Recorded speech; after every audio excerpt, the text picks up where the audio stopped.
ինչպիսի հանգուցալուծում եք տեսնում, ժողովրդավարության բաստիոն Հայաստան փաստորեն այսպիսի միջադեպերի պակաս չկա։ Նախ ժողովրդավարությունը Հայաստանում վաղուց մնացել է խորը անցյալում, երբ որ նայում ենք կոնկրետ դիտարկում ենք այս միջադեպը, ապա իմ համար գոնե առաջին հայացքից զուգահեռի մեջ գալիս է Սամվել Վարդանյանի հետ կապված իրավիճակը, որը տեղի էր ունեցել առավոտորեն մի քանի ամիս առաջ եւ մարդը բառից բուն իմաստով քննչական կոմիտեի կամ ոստիկանության հսկողության տակ գտնվելով խոշտանգվել էր, մինչև այսօր էլ որևէ բան չկա, ոչ այդ մարդկանց մեղադրանքի առաջադրել, ոչ առասարակ այդ մարդիկ են հայտնի թե ովքեր են եղել եւ այլն։ Մյուս հանգամանքը ինչ ենք հեռու գնում, երբ որ մոտապես 6-7 ամիս առաջ բռնություն եղավ բավականին շատ տեսախցիկների առաջ ազգային ժողովի падգամավորի նկատմամբ Մաշուտ Սիմոնյանի, դրանից հետո թեև ասեցին, որ ոստիկաններից մեկի ծառայությունը կասեցվել է, բայց դրանից հետո ժամանակ անցավ որևէ բան չեղավ։ Այսինքն այս ամենը ցույց է տալիս, որ Հայաստանում այս բռնությունների, խոշտանգումների ալիքը բառացիորեն կրում է համակարգված բնույթ եւ ստեղծված իրավիճակում քաղաքական իշխանությունը հովանավորում է այս խոշտանգումները։ Սա կարող է վերաբերել միջին վիճակական քաղաքացուց մինչև քաղաքական կամ քաղաքացիական ակտիվ դիրքորոշում արտահայտող մարդկանց եւ բնականաբար այսօր սկսել է նաեւ բնութագրել այս իշխանությանը, իբրև նաեւ այլ որակումների, որոնք կապված են արտաքին քաղաքականության հետ, որոնք կապված են տնտեսական քաղաքականության հետ, իսկ կոնկրետ մարդու իրավունքների եւ ժողովրդավարության հետ կապված այս ամենը այս խոշտանգումները դարձել են այս իշխանության դեմքը։ Պարոն Աբրահամյան, նայեք, իշխանությունների հետ կարծեք ամեն ինչ պարզ է, բայց մարդու իրավունքների պաշտպանի գրասենյակ կա, որը թվում է թե պետք է անկախ լիներ, կոնկրետ քայլեր ձեռնարկել, բայց տեսանք, որ Սամվել Վարդանյանի միջադեպով մտահոգություններից անդին գործընթացները չգնացին, հիմա այս դեպքով էլ ինչ-որ մտահոգություն է հայտնել Անահիտ Մանասյանի գրասենյակը եւ ասել է, որ ինչ-որ գործընթացներ է մեկնարկում, այս դեպքով ինչ-որ հանգուցալուծում պիտի սպասել։ Գիտեք, այս վերջին հատկապես շրջանում ՄԻՊ-ի գործունեությունը եւ հայտարարությունները խիստ ձևական բնույթ են կրում, ակնհայտորեն ՄԻՊ-ը ունի մեկ ֆունկցիա՝ ապահովելու կամ սպասարկելու քաղաքական իշխանության շահերը, առավելագույնը ինչ որ անում է ՄԻՊ-ը կամ թույլատրված է նրան անելու, դա այնպիսի հարցերում միջամտություն է կամ ներգրավվածություն է,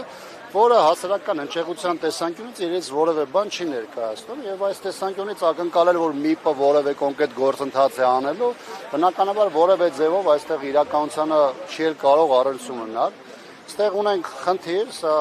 իշխանության խնդիրն է, որ քաղաքական իշխանությունը բոլոր կառույցները դրել իր քաղաքական հովանավորության տակ եւ յուրաքանչյուր կառույց շարժում է ըստ այդ առաջնահերթությունների։ Հիմա եթե այս տեսանկյունից նայենք գործընթացները, այդ կառույցները գործում են այնքանով, վերցնենք քննչական կոմիտեն, դատախազությունը,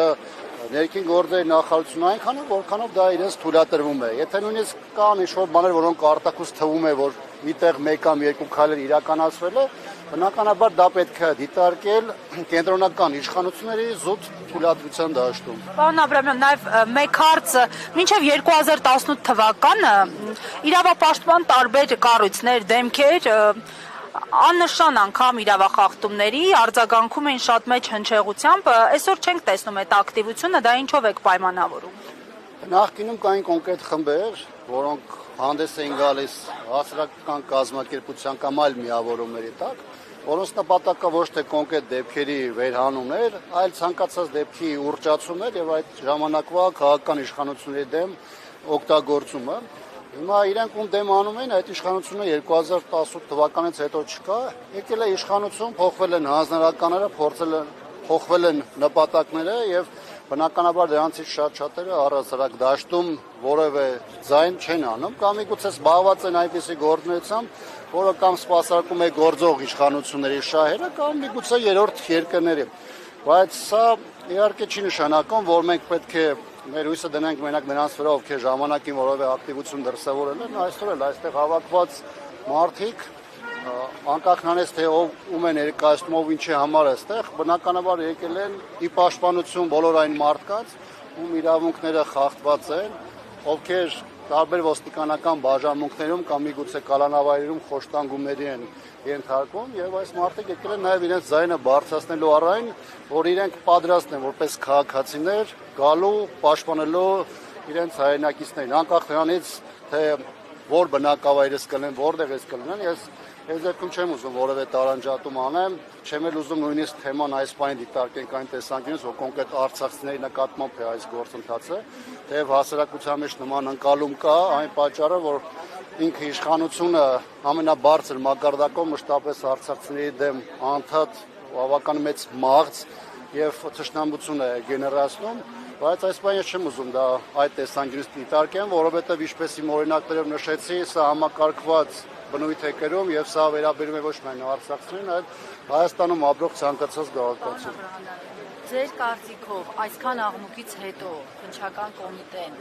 Տիգրանի մատնանշած ոստիկաններին մեղադրանք կառաջադրի, ես գիտեմ, որ այս պահի դրությամբ մեղադրյալ չեն նրանք։ Գիտեք, շատ դժվարանում եմ ասեմ, իհարկե շատ կարևորում եմ հանրային այլ քաղաքական ճնշումը, որը տարբեր իրավիճակներում գործում է, բայց դրանք պետք է լինեն ոչ թե մեկ քայլանի կամ երկու քայլանի գործողություններ, այդտեղ պետք է հետևողականություն աշխատի, որտեղ հետևողականություն աշխատում է, որոշակի արձագանքներ լինում են։ Միգուցե դրանք այդ պահին չբավարարեն, բայց ամեն դեպքում հանրային պայքարը եւ նաեւ հանրային այդ ամբողջությունը ինչ-որ իրավիճակներում իր տեղը տալիս է եւ մեկ հանգամանք էլ ես պատական չեմ ասում, որ մեծ թվով մարդիկ են այստեղ հավաքվել, ամեն դեպքում իշխանությունը չպետք է մտածի, որ ինքը կարա ինչ-որ բան անի, ինչ-որ մարդու խոշտանգի, ինչ-որ մարդկանց նկատմամբ այսպիսի վերաբերմունք դրսևորվի ու դա մարզվի, նույնիսկ այն հանգամանքը, որ պատասխանատու ոստիկանների լուսանկարներն են հրապարակվում ցանցում, դա եւս նաեւ հանրային ճնշման մի ձև է, որը պետք է շարունակի։ Յուրաքանչյուր մարդ կոնկրետ այդ ոստիկաներից բարձրացած դեպի ներքին գործերի նախարար, կառավարության ղեկավար, դրանք բոլորը պատասխանատու են, որովհետև դրանք այն մարդիկ են, որոնք տարիներ շարունակ ոչ միայն աշկ են փակել, այլ իրենց հայտարարություններով, գործողություններով, հանցավոր նաև լռությամբ ըստ էության նպաստել են այսպիսի միջադեպերի կամ այսպիսի վտանգավոր դրսևորումների շարունակականությանը։ Մի բան էլ դուք ասացիք, որ իշխանությունը, այսպես ասած, հովանավորում է այս խոշտանգումները, ինչ ձեր գնահատմամբ։ Կարծում եմ իշխանության գործողություններից մեկը, որ ուղղված է Հայաստանում ազատ խոսքի սահմանափակմանը, նաև դրսևորում է այսպես, սա նաև ճնշման միջոց է, սա ուղիղ սպառնալիք է բոլոր այն քաղաքացիներին, որոնք կարող են գնալ եւ չհամաձայնվել իշխանության։ Դա կլինի քաղաքական, դա կլինի քաղաքացիական դիրքորոշման ձևով, թե կոնկրետ ոստիկանությունում միջին վիճակական քաղաքացու որևէ բանի պարտադրմանը, որովհետև կոնկրետ այս դեպքում, այն ինչ որ հրապարակվել է Տիգրանի դեպքում, բարձ է դառնում, որ ոստիկանությունը փորձել է նրան փաթաթել ցուցմունք, որ այդ ինքը համաձայն չի եղել, ինչի հետևանքը դարձել է այս խոշտանգումները։ Իշխանությունը փորձում է ցույց տալ, որ ինքը բեսպրեդելի մեջ է եւ ցանկացած դեպքում կարող է իր քայլին կամ իր նպատակին հասնել ցանկացած մեթոդով, այդ թվում նաեւ բռնության միջոցով։ Արդյոք բարեփոխումների ճանապարհին գտնվող ոստիկանության համար դժվար է իսկապես բացահայտել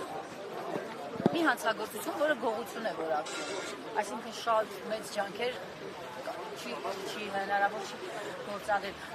Այն դեպքում Տիգրանը նշում է, որ իսկապես ես մեղավոր չեմ։ Ինչն է իրենց դրդել, հրահրել այդ ճանապարհով գնալ։ Անկեղծ ասած, խիստ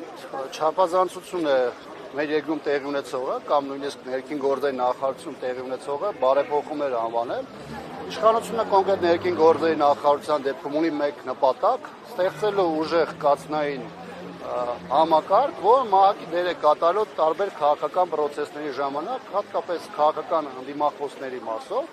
եւ այն ինչ որ տեղի ունեն ներքին գործերի նախարարությունը, ես ամբողջապես դիտարկում եմ այդ շրջանակներով։ Ինչ վերաբերում է կոնկրետ այս դեպքին, կային օրինակները կամ վարկածները տարբեր են, սկսեց այն հանգամանքից, որ ոստիկանության տարբեր բաժիններ փորձում են ոչ թե աշխատեն հանցագործությունների բացահայտման վրա,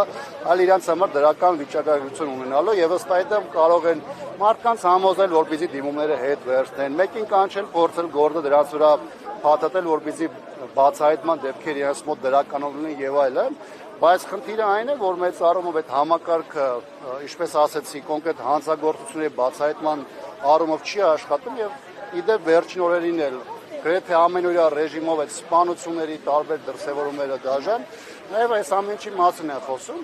եւ հիմնական ռեսուրսները, որ ամեն տարի ուղղվում է ոստիկանությանը, շատ ժամանակ դրանք գնալով մեծանում են, կրկնում եմ, դրանք ունեն մեկ նպատակ՝ աշխատելու այն ժամանակ, երբ որ պետք է իշխանության պահպանման եւ իշխանության վերարտադրման ժամանակ եւ 21, 22, 23, 24 թվականներին փողոցում տեղի ունեցած տարբեր շարժումները եւ տարբեր քաղաքական process-ները սրա վառ վկայություն են, թե ոստիկանությունը ինչի համար է պետք եւ որտեղ է կիրառում։ Ընդ որում դրանք նույնիսկ ամենաանհամաչափության, ամենաակնհայտ խախտումների պարագայում դրանք իշխանության կողմից որևէ ձևով չեն բացահայտում, որովհետեւ դրանք քաղաքական ուղղորդում ունեն իշխանության կողմից եւ դրան շարունակություն չտալը կամ իրավական գնահատական չտալը նաեւ խրախուսում է, որ ոստիկանները կամ առասարակ ուժայինները շարժվեն այնպես, ինչպես իրենք են ցանկանում, դաժանությամբ, բրտությամբ, այդ բռնության տարբեր դրսևորումներով։